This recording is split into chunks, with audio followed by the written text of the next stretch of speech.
In this video, I will show you how I went from this to this.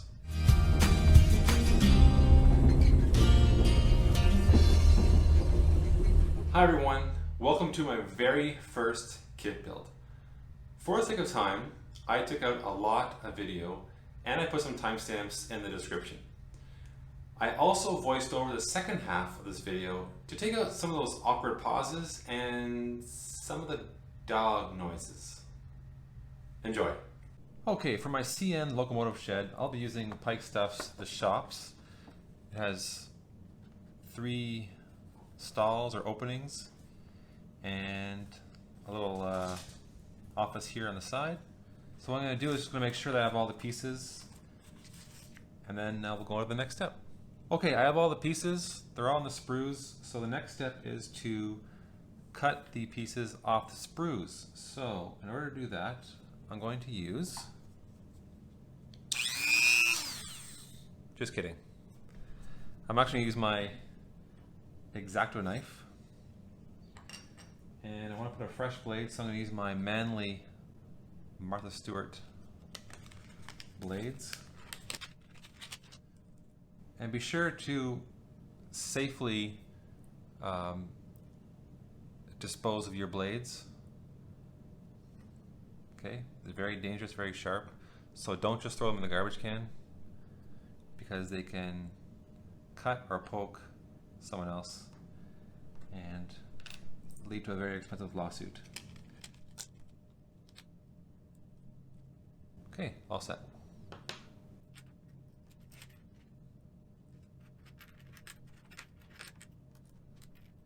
Okay, once the items are off the sprue, I'm going to use my wife's old emery board and just file down the pieces to the best I can. They say sandpaper works well also.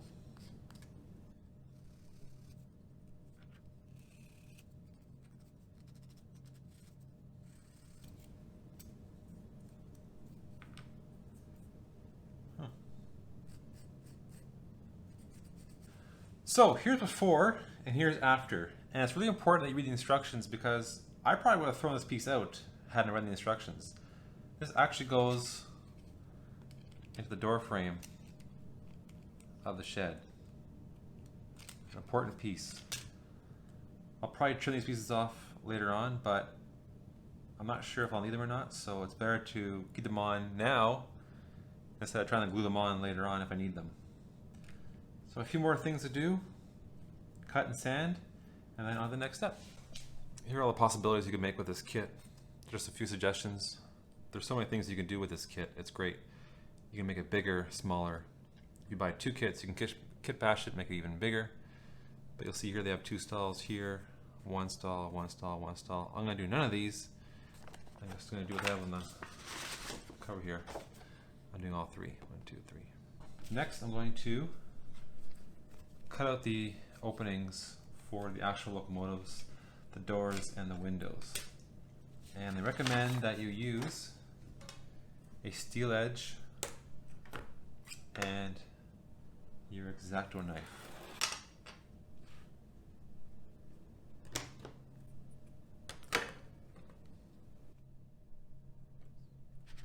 Actually, a trick I learned is that you put your blade to the piece that you are going to discard in case your knife slips.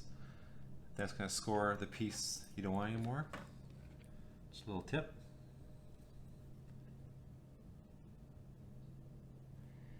And the instruction says that it's important to not try and do it all in one cut. Just a couple of scores.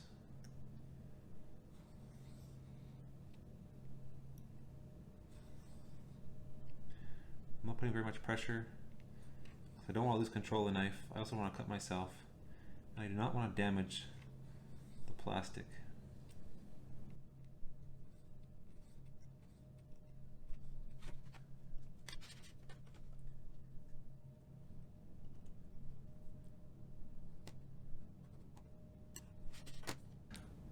I'm not sure if the camera can pick up the lines here, but these lines are actually grooves, so the blade can actually sit in the groove. The steel edge is just here kind of as a guide to help you so you don't slip. But if you have a steady hand, you might be okay without the steel edge.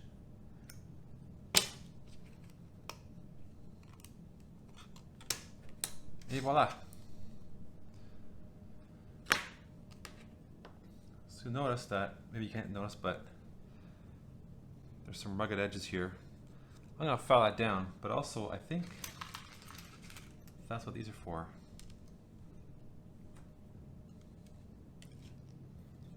There, once glued in place, that'll hide my rough edges. Okay, one down, a few more to go. So that's done. I'm gonna keep my scrap pieces, by the way, because I'm gonna use these to test my painting patterns on them. I want to try a few different techniques, and instead of ruining my big shed, I'm just gonna do some scrap pieces. Also, they're good for other projects, so don't throw anything out. Okay, I'm gonna finish cutting all the holes out, and while I do that, check this out.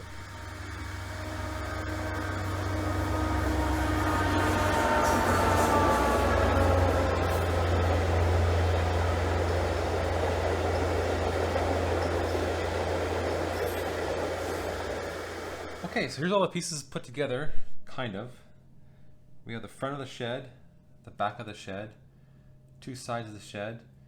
This is the small little engine house where they have their coffee and smokes. The reason why I haven't cut it down to size yet to match the house is just in case I mess up one of these pieces here, I have a backup. So I'm gonna do this little office last and work on this now. So the next step is painting. Well, prep for painting. Okay, the next step is to prepare the panels for the painting. And I want this to look like an old weathered barn, very, very old. So what I'm gonna do is I'm gonna take each panel, take my X-Acto razor saw and scrape each panel, not too hard, but hard enough to rough up the surface a little bit. So do all the panels, and then we'll go to the next step.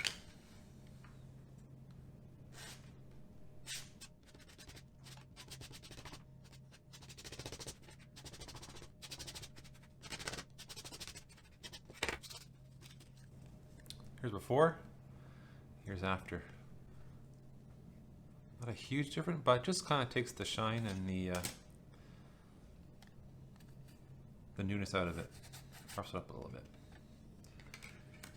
If you're gonna do this, go with the grain, go with the panels. A lot easier. Okay, I'll do the rest. Then the next step. All the pieces are roughed up, and now I will glue them together to make the four walls. The kit came with these small white braces that will secure each panel together. I'm using Testor's liquid cement, and I taped my straight edge to the table to ensure the panels stay straight. I put the glue on the brace, and then held the brace in place for 5 to 10 seconds as per the instructions on the bottle. Once finished, I will set it aside for 2 hours to set. As you can see, all the walls are ready for paint, including the roof panels, or roof panels. I cut out one small human door that will be furthest from the main line. This will give me some space on the layout to make a path and other scenery. So to paint the shed, I'm going to use a base coat of this burnt sienna. It's like a reddish kind of brown, and it should represent a barn color. I don't want bright red, and I don't want dark brown. And it's just going to be the base coat to cover this nice blue that Pikestuff gave me. So I poured some on my palette. Wait! I have 2 tips for you when it comes to painting. The first one is test out your paint on a scrap piece of plastic. Not only will this show you what it's going to look like, but you can test your paintbrush out. Which brings me to my second tip: do not buy a cheap paintbrush like I did. I bought a cheap paintbrush and it left little hairs all over my work. Spend the money, buy a nice paintbrush, and do not buy several cheap brushes.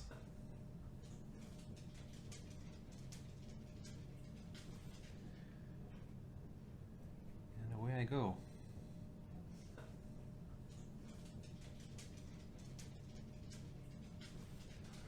So I'm going to finish painting this, and once it dries, I'll determine if I want to do 2 coats or not, but I think one's going to be enough because it's dark enough. Okay, the paint is dry on my panels, so now I'm going to use this crackle medium from Folk Art. What you do is, it's clear, and you just brush it over your base coat of paint, and if you miss a few spots, it's fine.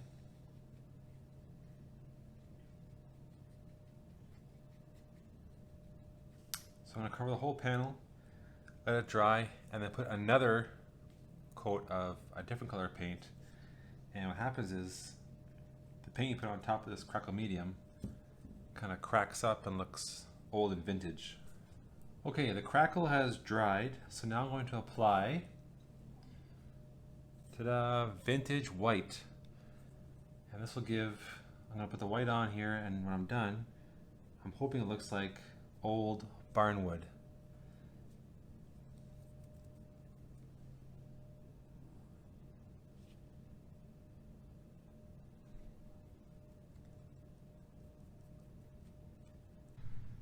Here's the wall after the white paint dried. I am very pleased with the outcome. This is my second attempt. The first wall I did, I used a black wash, and it turned out too dirty for my liking. I'm fortunate that I can hide this wall. Time to weather the walls. I originally was going to use pastels or chalk dust, but Jason Jensen showed me a dry brush technique that worked really well. I used raw umber and made sure to wipe all the wet paint off my brush. I then brushed the bottom of the wall and made a long streak down one part to indicate water damage. I like the end result. One last step, the icing on the cake. I'm using a push pin to make the holes along the bottom of the wall to resemble nail holes.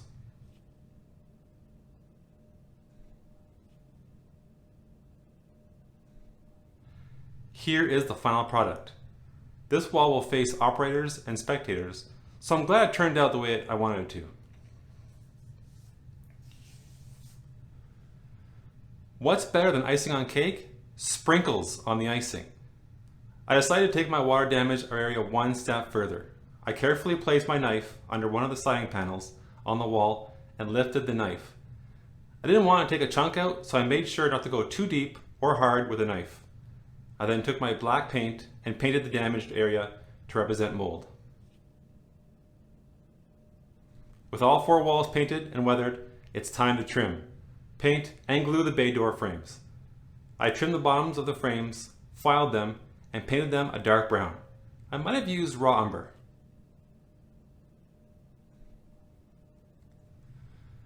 Once dry, I dry brushed the vintage white on the frames to age them.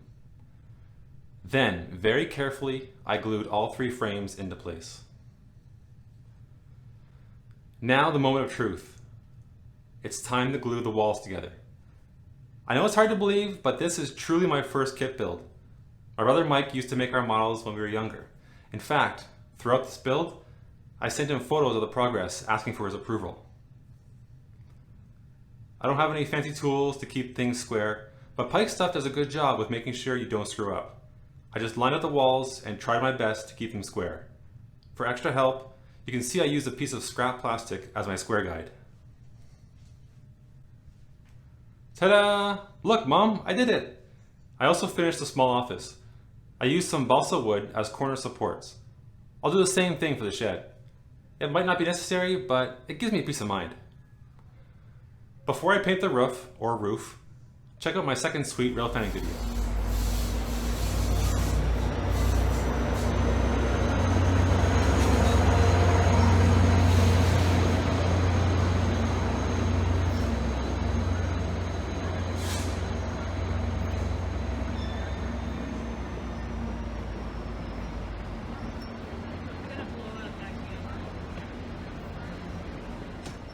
I'm using neutral gray to color the roof. Like before, I'm only using 1 coat because this won't be my final color. Once the base coat is dried, I painted a coat of silver sterling metallic paint on the roof panel. I want the roof to look like an old tin roof, and I was afraid that if I just used metallic paint, It would be too shiny. Next, I used the dry brush technique with the raw umber. I made sure to test this on a smaller piece of scrap before moving on. These small strokes should resemble rust spots. Here is the final product. I completed the other roof panel the exact same way. The roof comes with middle pieces that must be glued together using bracing. Both panels will be glued to this strip. I painted the strip the same way I painted the panels. I then glued the roof panels onto the middle strip.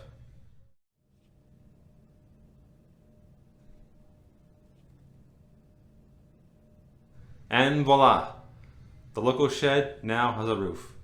I won't glue it down just yet because I want easy access to the inside for lights, tracks, and other details. I am so happy with how this kit build turned out.